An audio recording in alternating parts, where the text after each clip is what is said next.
Hello बच्चों, कैसे हो आप सब? आज अपन स्टार्ट करेंगे अपने Rajasthan board biology PYQ series में chapter number 4 principle of inheritance and variation. तो सबसे पहले लेते हैं बोर्ड एग्जाम 2013 का क्वेश्चन। सबसे पहला क्वेश्चन है कि पॉइंट म्यूटेशन से होने वाली एक डिजीज के बारे में बताना है। तो पॉइंट म्यूटेशन से कौन सी डिजीज होती है? सिकल सेल एनीमिया होता है। ठीक है। नेक्स्ट है write any two uses of pedigree study in human genetics. Human genetics में पेडिग्री स्टडी के दो यूजेज बताने। तो एक तो आप क्या कर सकते हो, किसी पर्टिकुलर करेक्टर को या फिर किसी डिसऑर्डर को ट्रेस कर सकते हो किसी फैमिली के अंदर, या फिर आप किसी ट्रेट के बारे में ये बता सकते हो कि ये डोमिनेंट है या रिसेसिव है। और पेडिग्री स्टडी मतलब ओनली एक अपने टूल है जिससे अपन ह्यूमन जेनेटिक्स की स्टडी कर सकते हैं। ठीक है। क्योंकि कंट्रोल्ड जो क्रॉस होता है, जैसा कि अपन दूसरे ऑर्गेनिज्म के केस में कराते हैं, वैसा ह्यूमन के केस में पॉसिबल नहीं है। नेक्स्ट क्वेश्चन है what do you mean by codominance and explain it with the example of blood group. देखो ये कोडोमिनेंस वाला क्वेश्चन जो है पीवाईक्यू में आपके 5 बार रिपीट हो रखा है। देखो टोटल क्वेश्चन इस वीडियो में करीब 45 के आसपास है, लेकिन अगर 5-6 क्वेश्चन को ले लें तो वो करीब 25 टू 30 टाइम्स, मतलब 25-30 क्वेश्चन तो वही बना लेंगे, क्योंकि वो कोई 5 बार रिपीट हो रखा है, कोई 4 टाइम्स रिपीट हो रखा है। तो कोडोमिनेंस बहुत बार रिपीट हो रखा है, अच्छा क्वेश्चन है इस बार के लिए। तो देखो कोडोमिनेंस को समझने से पहले मैं एक चीज समझाता हूँ। सपोज करो कि ये दो पेरेंट्स हैं और ये उनकी F1 जनरेशन है। तो अगर F1 जनरेशन दोनों में से किसी एक से मैच करे तब तो होगा डोमिनेंस। अगर दोनों से मैच करे थोड़ा थोड़ा तो कोडोमिनेंस, और दोनों में से किसी से भी मैच ना करे और उनके बीच का इंटरमीडिएट फिनोटाइप ले ले तो उसे कहेंगे इनकम्प्लीट डोमिनेंस। ठीक है। तो when phenotype of F1 resemble with both parents उसे क्या कहेंगे? कोडोमिनेंस। अब इसको अपन समझाएंगे एबीओ ब्लड ग्रुप से। देखो एबीओ ब्लड ग्रुप जो होता है वो एक जीन आई से कंट्रोल होता है। आरबीसी जो होती है उसकी सरफेस पे सुगर मॉलिक्यूल होते हैं और वो सुगर मॉलिक्यूल ही ब्लड ग्रुप डिसाइड करता है। लेकिन कौन सा सुगर होगा वो ये आई जीन कंट्रोल करेगी। इस आई जीन के 3 एलील होते हैं। ठीक है। एक है आई ए, आई बी और एक स्मॉल आई। आई ए और आई बी जो है वो शुगर बनाती है, जबकि स्मॉल आई शुगर नहीं बनाती। इसका मतलब आई ए और आई बी डोमिनेंट एलील है किसके ऊपर? स्मॉल आई के ऊपर। लेकिन तब क्या, जब एक ऑर्गेनिज्म के 2 एलील में से एक एलील आई ए हो और एक एलील आई बी हो, तब कौन सी शुगर बनेगी आरबीसी की सरफेस पर? तो आंसर है कि उस केस में ए वाली शुगर भी बनेगी और बी वाली शुगर भी बनेगी, और ब्लड ग्रुप जो होगा वो ए बी ब्लड ग्रुप हो जाएगा। तो ये ही कोडोमिनेंस है कि जो फादर ए ब्लड ग्रुप के थे, मदर बी ब्लड ग्रुप का था, और बच्चे दोनों बच्चा जो हुआ वो ए बी ब्लड ग्रुप का हो गया। वो दोनों ही पेरेंट से कुछ कुछ मैच कर रहा है कि इस पेरेंट से कैसे मैच कर रहा है कि इसकी सरफेस पर ए एंटीजन है, इसकी भी सरफेस पर ए एंटीजन है, लेकिन इससे भी मैच कर रहा है, इसकी भी सरफेस पे बी एंटीजन है और इसकी भी सरफेस पे बी एंटीजन है। ठीक है। तो अब अपन इस क्रॉस से भी समझ सकते हैं। जैसे एक फादर का जो अपन ने जीनोटाइप ले लिया, कैपिटल आई ए और small I, A blood group के लिए ये ले सकते हैं और मदर के लिए बी ब्लड ग्रुप के लिए ले लिया, दोनों हेट्रोजाइगस केस लिया। इससे ये 2 तरह के गैमेट बने, इससे भी ये 2 तरह के गैमेट बने, और अपन ने क्रॉस कराया तो देखो एक तो बना ये वाला जीनोटाइप, एक ये, एक ये और एक ये जो होगा ओ ब्लड ग्रुप होगा, तो ये डोमिनेंस लॉ ऑफ डोमिनेंस के हिसाब से। ये ए ब्लड ग्रुप होगा, ये भी लॉ ऑफ डोमिनेंस के हिसाब से। ये बी ब्लड ग्रुप होगा, ये भी लॉ ऑफ डोमिनेंस के हिसाब से। लेकिन ये ए बी ब्लड ग्रुप होगा, ये किसको डिनोट कर रहा है? कोडोमिनेंस को। एक और चीज, यहाँ पर एक जीन से रिलेटेड 3 एलील है। जब भी किसी जीन से रिलेटेड 2 से ज्यादा एलील होते हैं तो उसे अपन कहेंगे मल्टीपल एलिलिज्म। तो अगर एग्जाम में क्वेश्चन आए मल्टीपल एलिलिज्म क्या होता है, देखो आप बीच में समझाते समय जो मैं चीज बीच में समझाता हूँ उसको भी सुना करो, क्या पता उस पर क्वेश्चन आ जाए। तो अगर पूछे मल्टीपल एलिलिज्म क्या होते हैं, तो एक ही जीन्स के लिए अगर 2 से ज्यादा एलील है तो उसे अपन मल्टीपल एलिलिज्म कहेंगे, और एबीओ ब्लड ग्रुप उसके आपके एग्जाम्पल में लिख सकते हैं। नेक्स्ट है अपन को फिनोटाइपिक रेशियो बताना है, वो भी F2 जनरेशन का। किसके लिए? Dihybrid cross. कैसे पता चला डाई हाइब्रिड क्रॉस? देखो 2 कैरेक्टर दे रखे हैं, राउंड और येलो, रिंकल्ड और ग्रीन। क्या होता है? 9331। ठीक है। नेक्स्ट है write the symptoms of haemophilia disease. Haemophilia disease का सिम्टम्स लिखना है। तो हीमोफीलिया के केस में पर्सन जो है एक स्पेशल तरह की प्रोटीन नहीं बना पाता जो कि ब्लड क्लॉटिंग के लिए रिक्वायर्ड होती है। इसका मतलब एक माइनर सा कट लग जाए तो उसमें से ब्लड लॉस होता ही रहेगा। ऐसी डिजीज को क्या कहते हैं? हीमोफीलिया कहते हैं। नेक्स्ट है अपन को डाई हाइब्रिड क्रॉस बताना है क्या होता है और उसका क्रॉस बनाना है। तो देखो ऐसा क्रॉस जिसमें दो प्लांट के बीच में दो ट्रेट में डिफरेंस हो। तो अगर जैसे मान लो ये दो प्लांट है, इनके बीच में क्रॉस करा रहा हूँ, ये एक ट्रेट अलग है, एक राउंड है और एक रिंकल्ड है, एक येलो ट्रेट रखता है तो एक ग्रीन ट्रेट रखता है। तो अगर दो ट्रेट में डिफरेंस हो और फिर प्लांट के बीच में क्रॉस करवाया जाए तो डाई हाइब्रिड क्रॉस। आप ऐसे भी लिख सकते हैं cross which involve study of inheritance of two trait at a time, तो भी आप डाई हाइब्रिड क्रॉस कह सकते हैं। जैसे कि एक ये क्रॉस करवाते हैं अपन, देखो इस क्रॉस को मैं समझाता हूँ यहाँ पर। एक अपन लेते हैं राउंड के लिए कैपिटल आर और येलो के लिए कैपिटल वाई। इसका जो ड्राफ्ट वाला करेक्टर होगा वो रिंकल को स्मॉल और ग्रीन को स्मॉल वाई से डिनोट करेंगे। इसके गैमेट बनेंगे तो इसका क्या बनेगा कैपिटल वाई, इसका क्या बनेगा स्मॉल वाई। दोनों को अपन मर्ज करेंगे, ठीक है, तो क्या बनेगा capital Y small Y. Capital R होने की वजह से ये राउंड होगा, कैपिटल वाई होने की वजह से ये येलो होगा। तो F1 जनरेशन क्या हो गई, राउंड और येलो हो गई। फिर अपन क्या करेंगे, F2 जनरेशन ऑब्टेन करेंगे। F2 जनरेशन ऑब्टेन करने के लिए अपन क्या कराएंगे, सेल्फिंग करवाएंगे। तो कैसे कराएंगे, सबसे पहले अपन गैमिट बनाएंगे। तो capital R capital Y small Y से अपन को क्या बनाना है, गैमिट बनाना है। तो गैमिट कितने तरह के बनेंगे, यहाँ से 4 तरह के गैमिट बनेंगे। इसे फोर्क लाइन मेथड से बना सकते हो। एक तरीका ये है कि आप सबसे पहले क्या करो कि 2 बार आपके लिख दो कैपिटल आर, 2 बार लिख दो स्मॉल आर, फिर कैपिटल वाई स्मॉल वाई। तो ये 4 तरह के गैमिट बन गए। 4 टाइप के गैमिट इस तरफ लिख देंगे, 4 टाइप के गैमिट इस तरफ लिख देंगे, और फिर अपन क्या करेंगे, मतलब मिक्स करेंगे, ठीक है। तो जैसे इस वाले बोर्ड पे भरना है तो इसके ऊपर देखेंगे गैमेट कौन सा है और इस तरफ देखेंगे गैमेट कौन सा है। तो इधर गैमेट कौन सा है, कैपिटल आर कैपिटल वाई, इधर भी कैपिटल वाई। आर कौन सा है दोनों में, कैपिटल आर। वाई कौन सा है दोनों में, कैपिटल वाई। जैसे कि मान लो कि मुझे इस वाले में भरना है, तो इस वाले में देखो ऊपर की तरफ स्मॉल आर है, इस तरफ देखो कैपिटल आर है, तो यहाँ क्या आ गया, कैपिटल आर स्मॉल आर। ऊपर की तरफ कैपिटल वाई है, इस तरफ स्मॉल वाई है, तो कैपिटल वाई स्मॉल वाई, ठीक है। और इसका फिनोटाइपिक रेशियो अपन पहले ही देख चुके हैं, राउंड और येलो 9 होते हैं, राउंड और ग्रीन 3, रिंकल्ड और येलो 3 और रिंकल्ड और ग्रीन 1 होगा, ठीक है। नेक्स्ट है बोर्ड एग्जाम 2014 में क्वेश्चन है कि write the name of theory of inheritance given by Walter Sutton. तो कौन सी दी थी, क्रोमोसोमल थ्योरी ऑफ इनहेरिटेंस दी थी। नेक्स्ट है म्यूटाजन क्या होता है। तो वो सारे फैक्टर जिनकी वजह से म्यूटेशन हो सकता है उन्हें म्यूटाजन्स कहते हैं, जैसे कि यूवी रेडिएशन। नेक्स्ट है explain the mechanism of sex determination in human में सेक्स डिटर्मिनेशन की मैकेनिज्म समझानी है। तो देखो ह्यूमन में सेक्स डिटर्मिनेशन जेनेटिक या क्रोमोसोमल मेथड से होता है। अब इसमें भी बहुत सारे तरीके होते हैं, उसमें से ह्यूमन शो करता है XXXY टाइप। इसका मतलब क्या है कि फीमेल जो होगी वो XX क्रोमोसोम रखेगी, सेक्स क्रोमोसोम की बात करें तो, और मेल जो होगा वो XY क्रोमोसोम रखेगा। इसका भी क्या मतलब हुआ कि फीमेल जो होता है उसमें दोनों एलील सेम है और मेल में अलग है। तो फीमेल एक तरह का गैमेट बनाएगी, मेल दो तरह के गैमेट बनाएंगे। क्योंकि मेल दो तरह के गैमेट बनाएंगे इसलिए ये केस क्या कहलाता है, मेल हेट्रोगेमी। तो अपन ने यहाँ लिख दिया ह्यूमन में 46 क्रोमोसोम होते हैं, मेल के पास 44 प्लस XY, फीमेल के पास 44 प्लस XX। जो मेल है वो हेट्रोगेमी, सॉरी ह्यूमन मेल हेट्रोगेमी शो करता है। इसका मतलब मेल दो तरह के गैमेट बनाएगा, दो तरह के स्पर्म बनाएगा, और फीमेल जो है एक ही तरह का ओवम बनाएगी। अब ओवम अगर एक्स वाले स्पर्म के साथ फ्यूज होगा तो फीमेल बन जाएगी, और ओवम जो है वाई वाले स्पर्म के साथ फ्यूज होगा तो मेल बन जाएगा। और ये अपन ने क्रॉस से इसको समझा दिया है, ठीक है। इस वाले क्रॉस से दो कंक्लूजन भी निकलते, पहला कि genetic makeup of sperm, sperm decide करेगा कि जो ऑफ स्प्रिंग का सेक्स होगा वो क्या होगा, जेंडर होगा वो क्या होगा, और इक्वल प्रोबेबिलिटी है लड़का और लड़की होने की। नेक्स्ट क्वेश्चन लेते हैं बोर्ड एग्जाम 2015 का कि सिकल सेल एनीमिया क्या होता है। तो देखो सिकल सेल एनीमिया एक ऑटोसोमल रिसेसिव डिसऑर्डर है। ऑटोसोमल इसका मतलब इसकी जीन का होगी, ऑटोसोम्स पे होगी, सेक्स क्रोमोसोम पे नहीं होगी। रिसेसिव है इसका मतलब ये तभी एक्सप्रेस होगा जब डोमिनेंट करेक्टर साथ में ना हो, ठीक है। It occur due to a single base mutation, एक पॉइंट म्यूटेशन की वजह से होता है, और इसकी वजह से जो सिक्स्थ कोडॉन होता है बीटा ग्लोबिन जीन का वो GAG की बजाय GUG हो जाता है।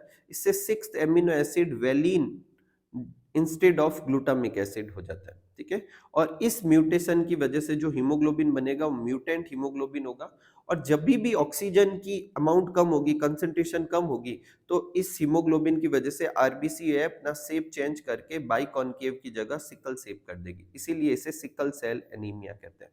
इसके बारे में अभी और डिटेल में भी देखेंगे किसी क्वेश्चन में। नेक्स्ट है मेंडल के लॉ ऑफ इंडिपेंडेंट असॉर्टमेंट का एक्सेप्शन समझाना है, तो क्या होता है, लिंकेज होता है।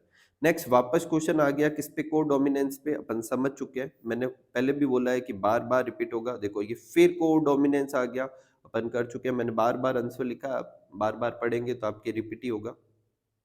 नेक्स्ट है describe the dihybrid cross, dihybrid cross अपन ने अभी ऊपर समझाया था, और साथ में ये बताना है कौन सा लॉ दिया गया, तो इस पे लॉ था लॉ ऑफ इंडिपेंडेंट असॉर्टमेंट, क्या है, when two pair of traits are combined in a hybrid segregation of one pair of character is independent of other pair of character, और बोथ करेक्टर जो है इंडिपेंडेंटली असॉर्ट होते हैं next generation में। इसका क्या मतलब है, देखो अपन ने स्टार्ट किया था राउंड और येलो से और रिंकल्ड और ग्रीन से, अगर राउंड और येलो एक दूसरे के साथ ही रहे और रिंकल्ड और ग्रीन एक दूसरे के साथ ही रहे, तो F2 जनरेशन में वापस दो ही तरह के प्लांट मिलते, राउंड और येलो और रिंकल्ड और ग्रीन दो ही तरह के मिलते।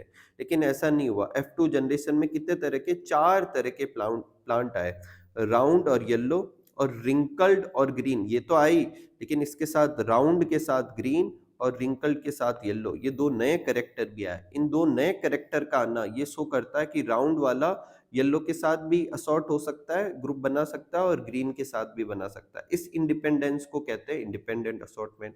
अगर ये दोनों नहीं बनते तो इसका मतलब क्या समझा जाता है कि राउंड येलो के साथ ही रहेगा, रिंकल ग्रीन के साथ ही रहेगा, और इसे कहते हैं लिंकेज। ठीक है, नेक्स्ट है अपने what is the genotype of a person having Klinefelter syndrome, तो क्लाइनफेल्टर सिंड्रोम में क्या होता है, 444 प्लस XXY हो जाता है। ठीक है, नेक्स्ट अगेन कोडोमिनेंस का क्वेश्चन है, ठीक है, अपन कर चुके हैं। इस बार एक्स्ट्रा क्या पूछा था कि अपन को जो ब्लड ग्रुप की टेबल बना देनी थी, तो देखो ब्लड ग्रुप के लिए अपने कितने एलील होते हैं, तीन एलील होते हैं, IA, IB और स्मॉल आई। ठीक है, तो फर्स्ट पेरेंट से जो एलील आया वो इधर लिख लेते हैं, सेकंड पेरेंट से जो एलील आया वो इधर लिख लेते हैं, और कितने तरह के कॉम्बिनेशन बनते हैं और क्या उसके केस में फिनोटाइप होगा। तो देखो जीनोटाइप कितने तरह के हैं, 1 2 3, ये तो काउंट कर चुके हैं इसलिए काउंट नहीं करेंगे, 4 5 6, 6 टाइप के जीनोटाइप पॉसिबल है। और फिनोटाइप देखें तो कितने तरह का, 1 2 3 एंड 4, तो 6 टाइप के जीनोटाइप और 4 टाइप के फिनोटाइप पॉसिबल है। ठीक है, नेक्स्ट है मेंडल का मोनोहाइब्रिड क्रॉस समझाना और उसके ऊपर कौन सा लॉ दिया गया। तो मोनोहाइब्रिड क्रॉस समझाते हैं, देखो जैसे एक करेक्टर ले लिया कैपिटल टी टॉल, और एक करेक्टर ले लिया स्मॉल टी ड्राफ्ट, इससे गैमिट कौन सा बनेगा, कैपिटल टी, इससे गैमिट कौन सा बनेगा, स्मॉल टी, दोनों साथ में आए तो कैपिटल टी स्मॉल टी। अब इसका जब फिनोटाइप देखा गया तो ये तो टॉल था, इसका मतलब ड्राफ्ट वाला एक्सप्रेस नहीं हुआ, इसको बोला गया लॉ ऑफ डोमिनेंस। अब इसके अंदर सेल्फिंग करवाई गई, सेल्फिंग करवाई तो कैपिटल टी स्मॉल टी का cross capital T small T के साथ ही कराए, इससे कितने तरह के गैमिट बने, दो तरह के, इससे कितने तरह के गैमिट बने, दो तरह के, चेकर बोर्ड बनाएंगे, दो गैमिट अपन यहाँ लिख लेंगे और दो ही गैमिट अपन यहाँ लिख लेंगे। इस वाले में कैपिटल टी, इसमें कैपिटल टी स्मॉल टी, इसमें कैपिटल टी स्मॉल टी, इसमें स्मॉल टी। ये कैसा होगा टॉल, ये कैसा होगा टॉल, ये कैसा होगा टॉल, ये ड्राफ्ट, तो 3:1 तो हो गया फिनोटाइप। और जीनोटाइप की बात करें तो कैपिटल टी एक है, कैपिटल टी दो है, स्मॉल टी एक है, तो 1:2:1 ये इसका अपने जीनोटाइप हो गया। इसके ऊपर क्रॉस लॉ कौन से बेस्ड थे, एक तो था लॉ ऑफ डोमिनेंस और एक क्या था, लॉ ऑफ सेग्रीगेशन। जो लॉ ऑफ डोमिनेंस था वो क्या शो करता है कि करेक्टर जो है वो डिस्क्रिएट यूनिट फैक्टर से कंट्रोल होते हैं, फैक्टर पेयर में होते हैं, और जब भी डिसिमिलर पेयर होगा तो उनमें से एक करेक्टर एक्सप्रेस होगा और एक नहीं होगा, तो जो एक्सप्रेस होगा उसे डोमिनेंट कहेंगे, जो नहीं होगा उसे रिसेसिव कहेंगे। और लॉ ऑफ सेग्रीगेशन क्या है कि द यूनिट फैक्टर या allele present in F1 generation do not show any blending, जब ये दोनों एक दूसरे के साथ में थे तो कुछ ब्लेंड नहीं हुआ, जब गैमिट बनेंगे तो कैपिटल टी अलग गैमिट में जाएगा, स्मॉल टी अलग गैमिट में जाएगा। ये अपनी तरफ से नेक्स्ट जनरेशन में टॉल करेक्टर ही लाना चाहता है, ये अपनी तरफ से नेक्स्ट जनरेशन में ड्राफ्ट करेक्टर ही लाना चाहता है, इसे law of purity of gamete या लॉ ऑफ सेग्रीगेशन कहते हैं। ठीक है, अगेन एक बार फिर क्वेश्चन आ गया किसका, कोडोमिनेंस का। ठीक है, नेक्स्ट है अपने पेडिग्री एनालिसिस क्या होता है। तो पेडिग्री एनालिसिस एक स्ट्रॉन्ग टूल है जिससे ह्यूमन जेनेटिक्स की स्टडी करते हैं। In this the inheritance of a particular trait is represent in a family tree over a generation by use of some specific symbol. और फिर उससे अपन एक पर्टिकुलर ट्रेट की इनहेरिटेंस को ट्रेस कर सकते हैं, किसी अबनॉर्मलिटी को ट्रेस कर सकते हैं किसी की फैमिली हिस्ट्री में। नेक्स्ट है मेंडेलियन डिसऑर्डर क्या होता है। तो देखो दो तरह के डिसऑर्डर होते हैं। जेनेटिक डिसऑर्डर की बात, पहले तो जेनेटिक डिसऑर्डर क्या होता है, वो डिसऑर्डर जो एक जनरेशन से दूसरे जनरेशन में ट्रांसफर हो सके उसे अपन जेनेटिक डिसऑर्डर कहते हैं। और जेनेटिक डिसऑर्डर दो तरह के होते हैं, एक तो होता है मेंडेलियन डिसऑर्डर, एक chromosomal disorder. Mendelian disorder point mutation की वजह से होता है, ये क्रोमोसोमल म्यूटेशन की वजह से होता है। इनके ऊपर मेंडल के प्रिंसिपल लगते हैं, इस पे नहीं लगते। इसको स्टडी करने के लिए पेडिग्री एनालिसिस का इस्तेमाल किया जाता है, इसको स्टडी करने के लिए कैरियोटाइप एनालिसिस का इस्तेमाल किया जाता है। तो मैंने इन दोनों में डिफरेंस भी बता दिए, अगर इन केस एग्जाम में आए तो आप कर सकते हो, इसीलिए कह रहा हूँ अच्छे से सुने आप। ठीक है। तो मेंडेलियन डिसऑर्डर क्या होता है, genetic disorder due two point mutation या सिंगल जीन म्यूटेशन, उसे मेंडेलियन डिसऑर्डर कहते हैं। ये ट्रांसमिट होता है ऑफ स्प्रिंग में, किसके रूल्स को फॉलो करते हुए, प्रिंसिपल ऑफ इनहेरिटेंस या मेंडलिज्म को फॉलो करते हुए, जैसे हीमोफीलिया, सिकल सेल एनीमिया, ये सब। नेक्स्ट है हीमोफीलिया क्या है। तो हीमोफीलिया एक सेक्स लिंक्ड रिसेसिव डिसऑर्डर, इसका मतलब इसकी जीन कौन से क्रोमोसोम पे होगी, सेक्स क्रोमोसोम पे, और प्रिसाइजली बोला जाए तो एक्स क्रोमोसोम पर होती है। In this disease person can't from a protein required for blood clotting. Person जो है ब्लड क्लॉटिंग के लिए जो प्रोटीन होता है वो नहीं बना पाता, इसलिए अफेक्टेड इंडिविजुअल में एक माइनर सा कट भी नॉन स्टॉप ब्लीडिंग कॉज कर सकता है। अब अपन को इसको समझाना था इनहेरिटेंस से, तो अपन समझाते हैं कि एक्स क्रोमोसोम पर होता है, तो अगर एक्स नॉर्मल लिखते हैं तो ये नॉर्मल एक्स है, और अगर एक्स के ऊपर एच लगा देंगे तो ये हीमोफिलिक एक्स है, और ये वाई नॉर्मल। तो अगर मैं एक्स वाई लिखता हूं तो ये मेल, वो भी नॉर्मल, लेकिन एक्स एच वाई लिखता हूं तो ये हीमोफिलिक होगा। अब आप में से कुछ पूछेंगे सर ये रिसेसिव है तो फिर हीमोफिलिक कैसे हुआ, क्योंकि इसको सप्रेस करने के लिए एक और एक्स मेल के पास है ही नहीं। लेकिन फीमेल की बात की जाए तो एक्स एक्स होगा तो ये नॉर्मल, एक्स एच होगा तो ये क्या होगा, हीमोफिलिक, और एक्स एच एक्स हो गया तो ये कैरियर। मतलब ये खुद तो सिम्टम्स नहीं शो करेगी, लेकिन ये एलील नेक्स्ट जनरेशन में पास कर सकती है। जैसे कि एक क्रॉस करवाया, फादर जो है हीमोफिलिक है, मदर जो है कैरियर है, और इससे क्या क्या पॉसिबिलिटी है, देखो ये हीमोफिलिक जो है वो गर्ल पैदा हुई है, ये हीमोफिलिक बॉय, ये कैरियर गर्ल, और ये नॉर्मल बॉय। ठीक है। एक और चीज, अगर फीमेल हीमोफिलिक होनी चाहिए तो उसके दोनों एक्स हीमोफिलिक वाले होने चाहिए, और ये तभी पॉसिबल है जब फादर को तो हीमोफीलिया होना ही चाहिए, और मदर हीमोफिलिक भी हो सकती है, और एटलीस्ट कैरियर तो होनी चाहिए। ठीक है। नेक्स्ट है फिनाइल कीटोनूरिया क्या होता है और उसका कॉज क्या है। तो फिनाइल कीटोनूरिया एक ऑटोसोमल रिसेसिव डिसऑर्डर है, और ये पैलियोट्रॉपी भी शो करती है, ये भी आप याद रखें, मतलब एक से ज्यादा इफेक्ट होंगे इसके। ठीक है, वो फिनोटाइप्स होंगे। ठीक है। अब ये डिजीज पॉइंट म्यूटेशन की वजह से होती है। इसमें जो अफेक्टेड इंडिविजुअल होता है वो एक एंजाइम नहीं बना पाता, जिसे कहते हैं फिनाइल एलेनाइन हाइड्रोक्सिलेज, जो कि एमिनो एसिड फिनाइल एलेनाइन को टायरोसिन में बदलता है। तो अगर जिन पर्सन में ये नहीं होगा, उनकी बॉडी में फिनाइल एलेनाइन टायरोसिन में तो कन्वर्ट हो नहीं पाएगा, तो एक्यूमुलेट होने लगेगा, और फिर फिनाइल पायरुविक एसिड में बदल जाएगा, और यही फिनाइल पायरुविक एसिड या फिनाइल कीटोन बॉडीज फिर यूरिन के साथ भी निकलेगी, ब्रेन वगैरह में इकट्ठी हो सकती है। इस वजह से इस डिजीज को फिनाइल कीटोनूरिया कहते हैं। नेक्स्ट है माइक्रोग्राफ ऑफ आरबीसी और एमिनो एसिड। बेसिकली इसमें आपको सिकल सेल एनीमिया में ये बताना है कि कहाँ पर चेन में गड़बड़ी हुई। तो देखो नॉर्मल जीन के ये वाला सेगमेंट होता है, इसमें यहाँ देखो चेंज है, जी ए जी की जगह जी टी जी हो गया। जहाँ तक कोडोन की बात करें तो जी ए जी की बजाय क्या हो जाता है, जी यू जी। और एमिनो एसिड ये कौन सा चेन है, बीटा जो होती है, हीमोग्लोबिन की बीटा चेन जो है उसकी 6th पोजीशन पे ग्लूटामिक एसिड आना चाहिए जनरली, जो उसकी जगह क्या आ जाता है, वैलिन। और ये म्यूटेंट हीमोग्लोबिन जनरली तो कोई प्रॉब्लम नहीं करता, लेकिन जैसे ही लो ऑक्सीजन टेंशन होगी तो पॉलीमराइजेशन शो करेगा, जिससे आरबीसी कैसे शेप की हो जाएगी, concave, sorry, sickle cell shape की हो जाएगी। नेक्स्ट है सेक्स डिटर्मिनेशन क्या होता है। तो सेक्स डिटर्मिनेशन वो प्रोसेस है जिससे ऑफ स्प्रिंग जो है उसका डिसीजन लिया जाता है कि वो मेल होगा या फीमेल। जिस प्रोसेस से ये डिटरमाइन होता है उसे सेक्स डिटर्मिनेशन कहते हैं। कुछ ऑर्गेनिज्म में एनवायरमेंटल मोड से होता है, ह्यूमन और अपनी बुक में जो भी एक्सप्लेन कर रखा है सब वो जेनेटिक या क्रोमोसोमल मोड से। नेक्स्ट है sex determination in human. Human का सेक्स डिटर्मिनेशन अपन समझा चुके हैं, ठीक है। फिर बर्ड्स में सेक्स डिटर्मिनेशन, तो देखो बर्ड्स में ह्यूमन का जस्ट अपोजिट होता है। बर्ड्स में फीमेल हेट्रोगेमी होती है। इसमें जो होता है मेल के दोनों सेक्स क्रोमोसोम सेम होते हैं, जबकि फीमेल में दो तरह के सेक्स क्रोमोसोम होते हैं। तो फीमेल दो तरह के गैमेट बनाएगी, मेल एक तरह का गैमेट बनाएगा। चार्ट एकदम सिंपल सा है, ए मतलब ऑटोसोम, ठीक है। तो खाली आप सेक्स क्रोमोसोम शो करके भी चार्ट बना सकते हो। तो ये फीमेल है जिसमें दो तरह के सेक्स क्रोमोसोम है, मेल है जिसमें एक तरह के क्रोमोसोम है। इसी वजह से फीमेल ने दो तरह के गैमेट बनाए, मेल ने एक तरह का बनाया, इसका मतलब फीमेल हेट्रोगेमी है। और नेक्स्ट जनरेशन क्या होगी, ये किस पे डिपेंड करेगा, ओवम के जेनेटिक मेकअप पे डिपेंड करेगा, ना कि स्पर्म पे डिपेंड करेगा।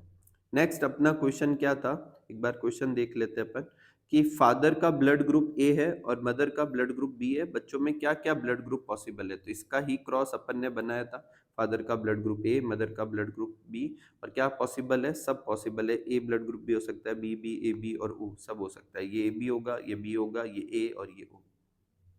नेक्स्ट है पॉइंट म्यूटेशन क्या होता है। तो पॉइंट म्यूटेशन क्या होता है, single base pair of DNA में चेंज हो, किसी डीएनए सीक्वेंस में किसी एक बेस पेयर में चेंजेज हो जाए, उसकी वजह से जो म्यूटेशन होता है उसे क्या कहते हैं, पॉइंट म्यूटेशन।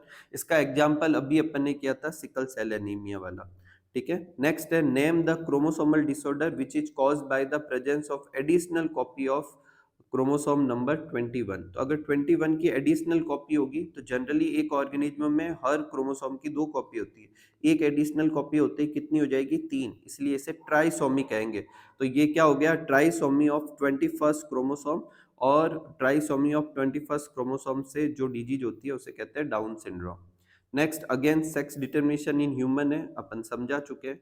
उसका अगला क्वेश्चन है मोनोहाइब्रिड क्रॉस, ये भी अपन समझा चुके हैं, डेफिनेशन लिख चुके हैं। नेक्स्ट है sex determination in which male produce two type of gamete. Male दो तरह के गैमेट प्रोड्यूस करता है, उसे मेल हेट्रोगेमी कहते हैं। किस किस में होता है, एक्स एक्स एक्सो, जो कि अपने किस में होती है, ग्रास हॉपर में या इंसेक्ट में होती है। और एक्स एक्स एक्स वाई एक तो ह्यूमन में होती है, और एक अपने ड्रोसोफिला इंसेक्ट के अंदर भी होती है। नेक्स्ट है लॉ ऑफ इंडिपेंडेंट असॉर्टमेंट और डाई हाइब्रिड क्रॉस समझाना, ये अपन कर चुके हैं, ठीक है। देखो कितनी बार रिपीट हो रहे हैं क्वेश्चन। अब देखो नेक्स्ट क्वेश्चन है कि 2019 से 2021, मैं बार बार कह रहा हूँ सिलेबस अलग था, तो जो क्वेश्चन नए हैं और जो क्वेश्चन अब करंट सिलेबस है सिर्फ वही लिखे हैं, ठीक है। तो एक तो इनकम्प्लीट डोमिनेंस है। इनकम्प्लीट डोमिनेंस मैंने स्टार्ट में समझाया था कि F1 जनरेशन जो होती है किसी भी पेरेंट से मैच नहीं करेगी और दोनों की इंटरमीडिएट होगी, ऐसे को इनकम्प्लीट डोमिनेंस कहते हैं। इसमें flower colour of dog, dog flower, और स्नैपड्रैगन या एंटीरिनम स्पीसीज कहते हैं। और इसमें दो तरह के देखो अपन ने फिनोटाइप से क्रॉस स्टार्ट किया, एक है होमोजाइगस रेड और एक है होमोजाइगस वाइट। और जब इससे कैपिटल आर और स्मॉल आर, और दोनों से क्या बना, कैपिटल आर स्मॉल आर, तो इस वाले डोमिनेंस के हिसाब से ये रेड होना चाहिए था, ठीक है, लेकिन ये हुआ पिंक। अब पिंक फिनोटाइप ना तो रेड से मैच कर रहा है ना व्हाइट से मैच कर रहा है, इसलिए इसे इनकम्प्लीट डोमिनेंस कहेंगे। आगे अपन ने क्रॉस कंप्लीट किया नॉर्मल मोनोहाइब्रिड क्रॉस की तरह, और इसका जीनोटाइप और फिनोटाइप रेशियो दोनों सेम है। जबकि मोनोहाइब्रिड में क्या होता है, जीनोटाइप तो होता है 1:1 और फिनोटाइप क्या होता है 3:1, जबकि यहाँ दोनों ही सेम है। नेक्स्ट है टेस्ट क्रॉस एक्सप्लेन करना है एग्जाम्पल के साथ। तो देखो टेस्ट क्रॉस क्या होता है, जैसे मान लो कि ये एक प्लांट है, ठीक है, और इसका फ्लावर कलर अपन साफ दिख रहा है, इसका फ्लावर कलर कैसा है, तो इसका फ्लावर कलर दिख रहा है, इसका मतलब इसका फिनोटाइप तो अपन जानते हैं, पर अपन को ये नहीं पता इसका जीनोटाइप क्या होगा, मतलब कैपिटल डब्ल्यू होगा या कैपिटल डब्ल्यू स्मॉल डब्ल्यू होगा। तो अगर नॉन फिनोटाइप और अननोन जीनोटाइप हो, तो जिस क्रॉस से अपन पता करते हैं उस क्रॉस को अपन क्या कहते हैं, टेस्ट क्रॉस। और इसमें क्या करते हैं कि नॉन फिनोटाइप वाले प्लांट का क्रॉस होमोजाइगस रिसेसिव के साथ करवाते हैं, ठीक है। तो इस क्रॉस को टेस्ट क्रॉस कहते हैं। अब देखो अगर होमोजाइगस रिसेसिव के साथ करवाने पर सारे प्लांट डोमिनेंट वाला है, तो इसका मतलब इसके दोनों एलील कैसे थे, डोमिनेंट वाले थे। और अगर 50-50 हो, तो इसका मतलब इसमें एक एलील डोमिनेंट है और एक कैसा है, रिसेसिव है, ठीक है, क्योंकि रिसेसिव वाला तो अपनी तरफ से कोई डोमिनेंट एलील देना नहीं है, ठीक है। नेक्स्ट है बोर्ड एग्जाम 2022 में क्वेश्चन है, in which chromosomal disorder one X chromosome is missing and sex chromosome is XO. तो कौन सा होता है, टर्नर सिंड्रोम। नेक्स्ट है which will be the blood group of progeny. एक तरफ से आई ए आ रहा है और एक तरफ से स्मॉल आई, तो दोनों मिक्स करेंगे तो आई ए डोमिनेंट होता है, स्मॉल आई रिसेसिव, तो ब्लड ग्रुप क्या हो जाएगा, A. Explain the law of dominance, ये लॉ ऑफ डोमिनेंस लिख दिया और वापस पुनेट स्क्वायर बोर्ड बनाना था मोनोहाइब्रिड का, वो मैंने इधर बनाया नहीं, आप ऊपर में 2-3 बार बना चुका हूँ। नेक्स्ट है मेल हनी बी के अंदर कितने क्रोमोसोम होते हैं? हैप्लॉइड होती है, उसकी प्लॉइडी लिखनी थी और क्रोमोसोम कितने होते हैं? 16। देखो हनी बी का भी समझाता हूँ, उसमें मेल जो होता है उसके पास 16 क्रोमोसोम होते हैं और फीमेल जो होती है उसके पास 32 क्रोमोसोम होते हैं। तो इसे हैप्लॉइड डिप्लॉइड मैकेनिज्म कहते हैं। अब मान लेते हैं कि ये लिया मेल जिसमें 16 क्रोमोसोम है, ये लिया फीमेल जिसमें 32 क्रोमोसोम है। मेल में जो है गैमेट बनेगा माइटोसिस से, और ये माइटोसिस से गैमेट बन गया, और फीमेल में गैमेट बनता है मियोसिस से, जैसे कि सब में बनता है, ठीक है। अब अगर ये गैमेट बिना फर्टिलाइजेशन के नेक्स्ट जनरेशन बना दे, मतलब पार्थिनोजेनेसिस कर दे, तो 16 ही क्रोमोसोम रहेंगे तो मेल बन जाएगा, और अगर सेक्सुअल रिप्रोडक्शन शो करे तो ये 32 हो जाएगा, तो ये फीमेल बन जाएगी, ठीक है। नेक्स्ट है इसका, अपन जीनोटाइप दे रखा है, इसका फिनोटाइप बताना है। तो एक कैपिटल आर है, इसका मतलब राउंड होगा, दोनों स्मॉल वाई है, इसका मतलब ग्रीन होगा। एक भी कैपिटल वाई होता तो क्या लिखते हैं? येलो लिखते हैं। नेक्स्ट है इनकम्प्लीट डोमिनेंस क्या होता है? तो इनकम्प्लीट डोमिनेंस अभी ऊपर समझा है कि F1 जनरेशन जो होती है वो आइदर ऑफ पेरेंट्स में से मैच नहीं करेगी और उसका इंटरमीडिएट करेक्टर होगा, ठीक है। नेक्स्ट है टर्नर सिंड्रोम क्या होता है? तो टर्नर सिंड्रोम वो होता है जिसमें एक एक्स क्रोमोसोम कम होता है, तो 45 क्रोमोसोम ही होंगे जिसमें 44 प्लस एक्स, क्योंकि वाई क्रोमोसोम नहीं है इसलिए इसे फीमेल मानेंगे, लेकिन ये फीमेल स्टेराइल होगी क्योंकि ओवेरी रिडन मतलब थोड़ी ज्यादा डेवलप नहीं होती, और सेकेंडरी सेक्सुअल कैरेक्टर भी कम प्रोड्यूस होंगे, ठीक है। और ऐसा क्यों होता है? ऐसा होता है failure of segregation of chromatid during the cell division, इसकी वजह से ऐसा हो जाता है, ठीक है। नेक्स्ट है to determine the genotype of tall plant in F2। अब देखो फिनोटाइप अपन को दे रखा है टॉल, जीनोटाइप पता करना है तो कौन सा क्रॉस होता है? Test cross. नेक्स्ट है ग्रास होपर के अंदर अपन को वो लिखना है कि सेक्स डिटर्मिनेशन कौन से वाले टाइप का होता है, तो ग्रास होपर में होता है एक्स एक्स एक्सओ। खाली इंसेक्ट दे तो भी आपको यही बढ़ना है, लेकिन ड्रोसोफिल तो एक्स एक्स एक्स वाई वाला करना है, ठीक है। नेक्स्ट है explain the reason of sickle cell anaemia, तो अपन ऊपर समझा चुके हैं, पॉइंट म्यूटेशन होता है, कोडोन चेंज हो जाएगा जिसकी वजह से 6 पोजीशन पे ग्लूटामिक से वेलिन हो जाएगा, म्यूटेंट हीमोग्लोबिन बनेगा, लो ऑक्सीजन टेंशन में आरबीसी बाई कॉन्केव से कैसी हो जाएगी? सिकल सेल हो जाएगी। नेक्स्ट है अपन को पुनेट स्क्वायर बोर्ड से इनकम्प्लीट डोमिनेंस समझाना है, देखो बार बार आ रहा है, हो गया अपने। नेक्स्ट है in which chromosomal disorder one X chromosome is missing, तो एक्स हो जाएगा, तो ये कौन सा था? Turner syndrome. नेक्स्ट है the product of non parental gene, non parental gene combination का प्रोड्यूस होना रिकॉम्बिनेशन है, और रिकॉम्बिनेशन कब होता है? जब इंडिपेंडेंट असॉर्टमेंट होता है, और सिर्फ पेरेंटल कैरेक्टर का आना लिंकेज कहलाता है, ठीक है। मैं बार बार रिपीट कर रहा हूँ। विच will be the blood group of progeny getting IA और एक तरफ से IB, एक तरफ से IA आ रहा है, IB दोनों डोमिनेंट है तो AB ब्लड ग्रुप हो जाएगा। अगेन इनकम्प्लीट डोमिनेंस आया है, तो जो अपन समझा चुके हैं, ठीक है। नेक्स्ट है मोनोहाइब्रिड क्रॉस को समझाना था, मतलब खाली क्रॉस बनाना था, ये क्रॉस हो गया। कुछ और क्वेश्चन है, वैसे तो बहुत सारे क्वेश्चन है इस चैप्टर में, लेकिन PYQ से काफी क्वेश्चन हो जाएंगे, लेकिन एक दो छोटे क्वेश्चन इंपॉर्टेंट है वो मैं समझा देता हूँ। एक तो एन्यूप्लॉइडी और पॉलीप्लॉइडी क्या होता है? तो अगर फेलियर ऑफ सेग्रीगेशन होता है क्रोमेटिड में, जैसे कि अपन ने अभी टर्नर सिंड्रोम में देखा था, तो उसकी वजह से क्रोमोसोम में क्या होगा? एक क्रोमोसोम कम या ज्यादा हो जाएगा, इसे एन्यूप्लॉइडी कहते हैं। पॉलीप्लॉइडी क्या होता है कि फेलियर ऑफ साइटोकाइनेसिस टीलोफेज के बाद में, जिसकी वजह से पूरा का पूरा सेट चेंज हो जाएगा। जैसे कि ह्यूमन में 46 क्रोमोसोम होते हैं, तो 2n equal to 46, n equal to क्या होता है? 23। तो अगर ह्यूमन में पूरा एक सेट चेंज हो जाए, मतलब 2n की जगह 3n हो जाए, तो इसे पॉलीप्लॉइडी कहते हैं। लेकिन अगर एक सेट में एक कोई क्रोमोसोम एक या दो जगह पर क्रोमोसोम बढ़ जाए तो उसे एन्यूप्लॉइडी कहते हैं, ठीक है। नेक्स्ट है write the type of sex determination in Drosophila, कौन सा है? X X X Y. Write the name of scientist who experimentally verify the theory of inheritance, कौन किसने किया था? Thomas Hunt Morgan, father of experimental biology, और इन्होंने किस पर वर्क किया था? ड्रोसोफिला पर किया था, ठीक है। क्यों ड्रोसोफिला को चूज किया था? पी और ड्रोसोफिला को चूज करने के एक जैसे ही रीजन है, छोटी सी जगह पर काफी ग्रो करवा सकते हैं, ठीक है, और इनकी जो रिप्रोडक्शन की रेट होती है वो ज्यादा होती है, ठीक है। किसी एक्सपेरिमेंटल इंस्ट्रूमेंट की जरूरत नहीं होती। ड्रोसोफिला के केस में मेल और फीमेल को मॉर्फोलॉजी के बेसिस पर ही आइडेंटिफाई किया जा सकता है, तो ये भी आप क्वेश्चन पूछे तो पता रखे आप। हु डिड रीडिस्कवर मेंडलिज्म, तो तीन साइंटिस्ट थे, डी व्रीज, कॉरेंस और वॉन सेरमार्क। प्योर लाइन क्या होती है? प्योर लाइन वो होती है जिसमें काफी जनरेशन से अपन सेल्फ पॉलिनेशन से ही ऑर्गेनिज्म प्रोड्यूस करते हैं, और मान लो ये टॉल है तो काफी टाइम से इसकी लाइन में कोई भी ड्राफ्ट नहीं बना, सारे के सारे टॉल ही थे। तो ट्रू ब्रीडिंग लाइन या pure line is one that produce by self pollination, और वो एक ही ट्रेड को काफी सेवरल जनरेशन से शो करते आ रहे हैं। मेंडल ने कितनी प्योर लाइन ली थी? 14। एक्चुअल में 7 कैरेक्टर चूज किए थे, हर के 2 ट्रेड, तो 14 ट्रू ब्रीडिंग लाइंस उसने इस्तेमाल की थी। डाउन सिंड्रोम का सिम्टम्स क्या होता है? डाउन सिंड्रोम्स के अंदर क्या होता है, अपने क्या होता है, 21st क्रोमोसोम में ट्राइसोमी हो जाती है, वो डाउन सिंड्रोम होता है। ठीक है, स्मॉल हेड होगा, पार्शियली ओपन माउथ होगा, पाम क्रीज होगी, कॉन्जेनिटल हार्ट डिजीज होगी, फिजिकल साइकोमोटर और मेंटल रिटार्डनेस होगी। क्लाइनफेल्टर सिंड्रोम कौन सा होता है? जिसमें एक्स्ट्रा एक्स क्रोमोसोम आ जाता है, तो वाई क्रोमोसोम होने की वजह से इसे ओवरऑल मेस्कुलाइन मानेंगे, लेकिन इसमें गायनेकोमेस्टिया होगा, मतलब फेमिनाइन कैरेक्टर आएंगे, पर्सन स्टेराइल होगा। ठीक है, एक क्वेश्चन अपने क्या है कि थैलेसेमिया सिकल सेल एनीमिया से कैसे अलग है? देखो, थैलेसेमिया और सिकल सेल एनीमिया दोनों ही हीमोग्लोबिन से रिलेटेड डिजीज है, लेकिन सिकल सेल एनीमिया के केस में जितना हीमोग्लोबिन बनना चाहिए उतना बनता है, लेकिन उसकी क्वालिटी अलग होती है, जो लो ऑक्सीजन टेंशन में खराब हो जाती है। इसलिए सिकल सेल एनीमिया एक क्वालिटेटिव डिसऑर्डर है। ठीक है, जबकि थैलेसेमिया के केस में 2 अल्फा चेन और 2 बीटा चेन से बना हुआ हीमोग्लोबिन में किसी एक चेन में अमाउंट में कमी आएगी, इसका मतलब ये क्वांटिटेटिव डिसऑर्डर।